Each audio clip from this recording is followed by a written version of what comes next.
Can eliminating this one thing really bring you that much happiness, that much joy, that much calmness? Can it reduce your anxiety? When my mentor challenged me to eliminate this from my life, it really did bring me more happiness. It reduced my anxiety. It made me operate from a position of calmness and joy and fulfillment, from abundance and not from scarcity. We're going to talk a moment before I get into what that challenge actually was and how much it helped me. I want to talk to you about the scarcity mindset and the abundant mindset. The scarcity mindset. The scarcity mindset is from the victim mentality. If you've heard me speak on the 7 levels of perception, the 7 levels of perception is going to go right here, or maybe over here, I'm not sure. But the 7 levels of perception, Bruce Schneider goes into 7 different levels and how you can walk yourself up that ladder and back down that ladder. Like it's a fluctuating ladder. Scarcity is victim and conflict, the first 2 rungs on that ladder, the first 2 levels. Victim and conflict.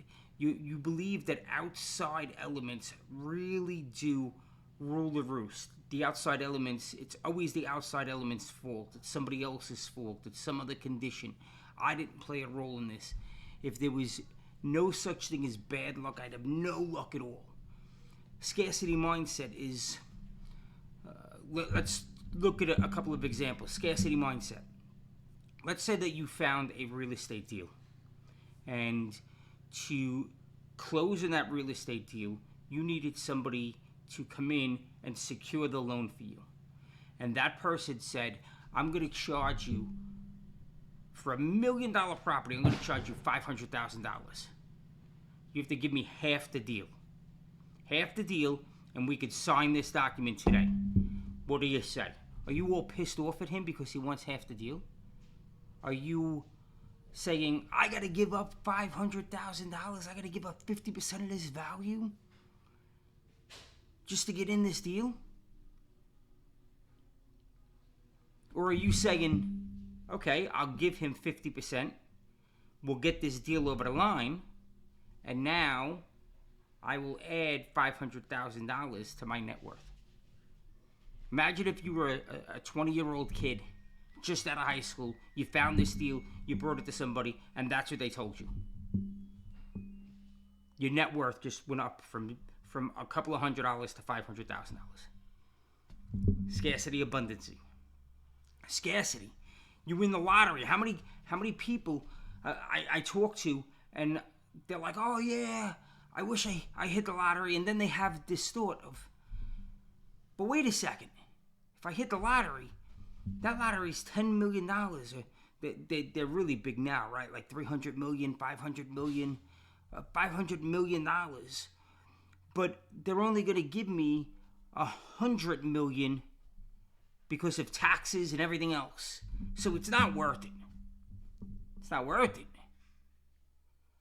You're going to pay $400 million in taxes. You're going to walk away with $100 million. And that's what's going to stop you from buying the lottery ticket? That's crazy, right? If I walked up to you right now and I had a briefcase full of cash and I gave you $500,000 in cash, but I said it came with one condition. That one condition was you had to give half of that away to charity. Would you be like, no way, why am I giving it to charity? I'm not going to lose $250,000. Lose $250,000. You just gained $250,000.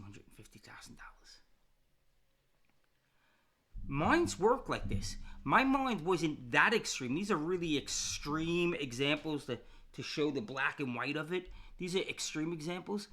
But I used to think like that 15 years ago. I used to think like that. Then I met my mentor. And I was talking to my mentor, and he said, I'm going to challenge you to do something. I'm going to challenge you to go on a diet. And I'm like, a diet? I don't need a diet. Look at me. I'm a thin guy. I'm physically fit. He's like, no, not that kind of diet, you dope. I'm going to challenge you to go on a news diet. I'm like, a news diet? What the hell's a news diet? He said, I challenge you not to watch the news for the next 30 days. 30 days? So you're telling me if I remove the news for the next 30 days, this is a secret to success? This is a high net worth individual. He was, at that time, he was probably worth 18 or 20 million dollars. And this is what he's telling me to do as a stepping stone to success. I'm like, okay, well, if you're telling me to do it, I'm going to do it. All right, like I'm here, I'm asking for your advice. I'm going to do it. You're mentoring me. You've told me to do other things. You've suggested I do other things in the past. Those things have worked. Why would I not continue on the path that's in front of me? So for the next 30 days, I went on that news diet. And the news diet was about eliminating the news. It was about eliminating as many negative thoughts as you could. As you incurred negative thoughts, as you incurred negativity, you repelled that negativity. You repelled it in shutting it out. I found the best way for me to repel it was to throw something positive out. So if somebody came along and said, this rain sucks, I'm getting all muddy, I'd be like, nah, you know what? The rain's not that bad. It brings the flowers. The rain's not that bad. You like having water come out of the spigot when you go over and you take a nice hot shower. You like that, right? Like you enjoy that? Well, if not for the rain, you wouldn't get water at the spigot. So I always try, whenever I hit negativity, I always try and repel it with positivity. Reframing how they're thinking about it. And not even to change how they're thinking. It's just about the thoughts that I'm allowing in. I'm the gatekeeper of my mind. So when I repel that with that positive quote, that positive reframe, adding positivity to it, I'm now protecting my mind from that negativity coming in. So I stopped watching the news. I repelled the negativity as much as I could. If I had like really high negativity friends, which at the time I did, I tried to completely stay away from them. I didn't want to have any attractant, anything to trigger me to go down that wormhole of negativity. And so for 30 days, this is what I did. And I went back to my mentor, and we sat down, and he asked me, okay, so how do you feel now? I'm like, how do I feel? This guy's a kook. I don't know how I feel. He said, well, sit there and think about it. Think about how you felt 30 days ago, and now think about how you feel right now.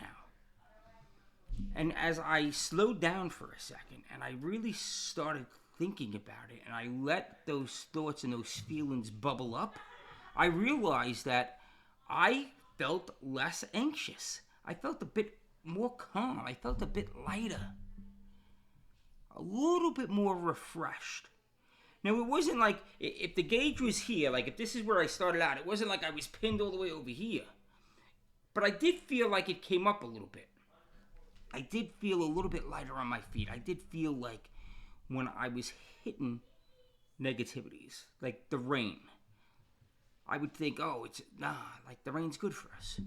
I started changing the way I thought about things. I started changing the way I saw things. A couple of stats for you. Back in 1950, Time magazine, 80% of their covers were positive news, positive stories. They started running a couple of negative stories. They started actually studying the cover of their magazine, and what they found was when they had negative covers, negative stories on the cover, that all of a sudden they sold more copies. They sold more copies, but it was a negative cover. Other news outlets started paying attention to this because Times magazine started putting more and more covers out that were on the negative light of things.